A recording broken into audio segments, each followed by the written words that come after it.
अस्सलाम वालेकुम नाज़रीन और हाज़रीन, एक बड़ी ज़बरदस्त एपिसोड के लिए भाई आपके सामने हाजिर हुए हैं और आपको एक मज़े की बात बता दें।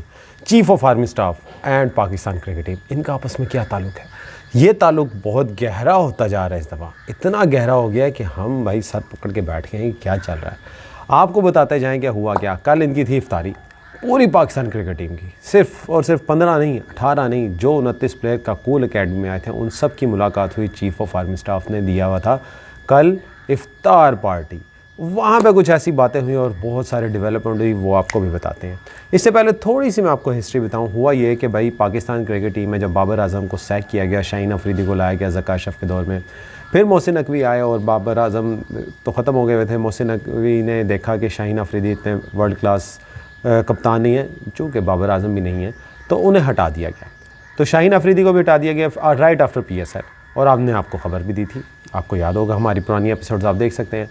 अच्छा, उन्हें हटाने के बाद हुआ ये कि आपको एक बहुत इंटरेस्टिंग न्यूज़ बताने लगा हूँ मैं कि जब शाहीन अफरीदी को बनाया गया तो उसमें एक पंडोरा बॉक्स ये खुला, जो आपको एक और वीडियो भी आपको दिखाई कि शाहिद अफरीदी पहले कहते रहे कि मैंने नहीं चाहा, मैं चाहता था शाहीन अफरीदी कप्तान ना बने, लेकिन ज़का अशरफ ने नया पंडोरा बॉक्स खोल दिया कि उन्होंने कहा नहीं, शाहीन अफरीदी को कप्तान शाहिद अफरीदी के कहने पे बनाया गया। अच्छा जी, ये भी पंडोरा बॉक्स खुल गया, एक मतलब एक्सपोज हो गए शाहिद अफरीदी। वैसे दोनों दूध के दूल्हे नहीं थे, अफरीदी भी और यानी शाहिद अफरीदी भी और ज़का अशरफ भी। अच्छा, ये तो हो गई साइड में बात। अब जब दोबारा से बाबर आजम को कप्तान बनाया गया और उसके साथ साथ मोहसिन नकवी किसको लाया, आमिर को एंड इमाद वसीम को रिटायरमेंट से वापस लाया और कहा, मजबूर कर लिया, मतलब कायल कर लिया, कन्विंस कर लिया मोहसिन नकवी ने कि भाई आप प्लेइंग 11 का पार्ट होंगे, क्रिकेट वर्ल्ड कप 2024 T20 आप खेलेंगे। उससे तक नहीं पता था कि बाबर आजम कप्तान बनने वाले हैं, लेकिन जैसे ही उन्होंने रिटायरमेंट वापस ली और टीम को ज्वाइन किया काकोल में, राइट आफ्टर डैट एक ही दिन में बाबर आजम को कप्तान बना दिया जाता है। अब अंदर बातें हो गई शुरू। शाहिद अफरीदी ने बहुत सख्त बयान दिया कि बाबर आजम को फजूल कप्तान बना दिया। इवन शुएब अख्तर ने कहा कि यार ये कोई कैप्टन मटीरियल नहीं है, he is not a world level brand, Pakistani brand भी नहीं है। शुएब अख्तर का बयान आया। अच्छा, उसके बाद शाहिद अफरीदी ने बयान दिया। शाहीन अफरीदी पहले कांग्रेट्स कर गए बाबर आजम को, साथ ही उन्होंने भी चेंज कर लिया अपनी जो पोजीशन थी, प्लेसमेंट चेंज कर ली कि भाई शाहिद, अब मेरे सुसर ने जो कहा है मैं भी वही कहूँगा। तो सुसर ने ये कहा था कि भाई आप करेंगे, भाई बाबर आजम क्यों कप्तान बन गए। अच्छा, ये तो बात हो गई, मतलब अंदर अब लड़ाइयाँ शुरू हो गई। इमाद वसीम और बाबर जो हैं, बाबर की वैसे ही पहले ही रंजिशें बड़ी थी और इमाद वसीम नहीं चाहते थे कि बाबर आजम कप्तान बने। कराची में भी उनकी बहुत लड़ाइयाँ हुई, उसके बाद भी उन्होंने बहुत तनकीद का निशाना बनाया। इवन ये कहने पर मजबूर हो गए इमाद वसीम कि Babar Azam is not a T20 material, तो ये भी कह दिया। उसके बाद आमिर की बात करें, आमिर की भी बाबर आजम से बहुत लड़ाइयाँ हुई हैं, तो बाबर आजम से बहुत ज़्यादा। इवन जब बाबर आजम को इतना क्रिटिसाइज़ कर दिया कि आमिर और बाबर का जब फेस टू फेस हुआ PSL 8 में, तो बहुत ज़्यादा एक हाइप क्रिएट कर दी गई और बहुत गुस्से में नज़र आए बाबर, वो जो है आमिर। इनकी आपस में लड़ाइयाँ हुई। अब टीम में अच्छे खासे धड़े बन गए। शादाब खान भी खुश नहीं थे, रिजवान भी खुश नहीं थे, आज़म खान अपनी हिरारकी में चाह रहे हैं, मतलब हर कोई टीम तितर बितर हुई भी है। काकूल अकेडमी का फिटनेस स्टार्ट होती है, जो ट्रेनिंग कैंप था वो भी स्टार्ट हो गया। अब उस कैंप में इन्हें सारी टीम को यकजा करना था किसने। अच्छा, उसी दौरान थोड़ा सा मैं बता दूँ, मोहसिन नकवी ने पूरी चीफ सेलेक्टर और कमेटी को बिल्कुल सैक कर दिया गया और सिलेक्शन कमेटी में उन्होंने 6 बंदे रखे। ठीक है, 6 बंदे में 3 बंदे आपको पता है, मोहम्मद यूसुफ, असद शफीक और वहाब रियाज, इवन अब्दुल रज़ाक, 4 तो ये हो गए। एक हसन चीमा है, ठीक है, उनको रख लिया। और एक आपने कप्तान को सिलेक्शन कमेटी का बनाया, एक बोर्ड के चेयरमैन मोहसिन नकवी जो है एक कोच बनेंगे। 8-9 की ना उन्होंने सिलेक्शन कमेटी बना दी, कोई चीफ सिलेक्टर ना बना, ये भी बन गई। अब ये 9 बंदे हर वक्त तैयार, कप्तान भी अंदर आ रहे हैं और बाकी प्लेयर्स भी। अब लड़ाइयाँ और रंजिशें बहुत ज़्यादा हो गई थी, मतलब बहुत ज़्यादा ना नेक टू नेक बातें चल रही थी और अंदर से लड़ाइयों की खबरें भी आ रही थी। शाहीन अफरीदी इनसे बात नहीं कर रहे थे बाबर से, बाबर आजम इमाद से बात नहीं कर रहे हैं, इमाद और आमिर बाबर आजम से ज़रा दूर दूर हटे मिल रहे हैं, परे परे हो रहे हैं। उसके बाद हुआ ये कि जब आर्मी के पास गए तो मोहसिन नकवी 2 दिन बाद, अभी स्टार्ट हुआ काकोल का कैंप, मोहसिन नकवी जाते हैं काकोल कैंप में और वहाँ एक स्पीच देते हैं फ़ौजी भाई को साथ बिठा के। अब वो खुद एवर नोज़, उनकी बैग है, फ्रंट नहीं है, हम रिसोर्सेज हैं, हमें पता तो लगा, लेकिन अब यार वो नाम आपको पता ही है, फिर कुछ वो रोले पड़ जाते हैं, तो फिर छोड़े खैर एनीवेज। तो फ़ौजी भाई को एक साथ बिठा के उन्होंने प्रेस कॉन्फ्रेंस नहीं, एक सेशन लिया कि भाई मुझे वर्ल्ड कप चाहिए, जो लड़ना है आपस में लड़ो मरो, मुझे वर्ल्ड कप चाहिए। ये तो बात हो गई। अब उसके बाद हो जाता है काकोल एकेडमी का ख़त्म। वहाँ पे जब सेशन जो कैंप था वो ख़त्म हो जाता है। उसके बाद हुआ ये कि इमाद वसीम से, आमिर से, बाबर से, इवन शादाब ख़ान और आज़म ख़ान एंड एक छोटा बच्चा था हारिस, मोहम्मद हारिस, इन 6 से इंटरव्यू लिया जाता है और पूछा जाता है कि अब देखें साफ पता लग रहा है कि बिल्ट इन क्वेश्चन है, बताए गए हैं कि ये क्वेश्चन है, ये आंसर देने हैं, साफ पता लग रहा है क्योंकि सबसे एक ही क्वेश्चन हुआ कि सबसे ज़्यादा आपको फ़ायदा इस सेशन में क्या हुआ, इस कैंप में क्या हुआ।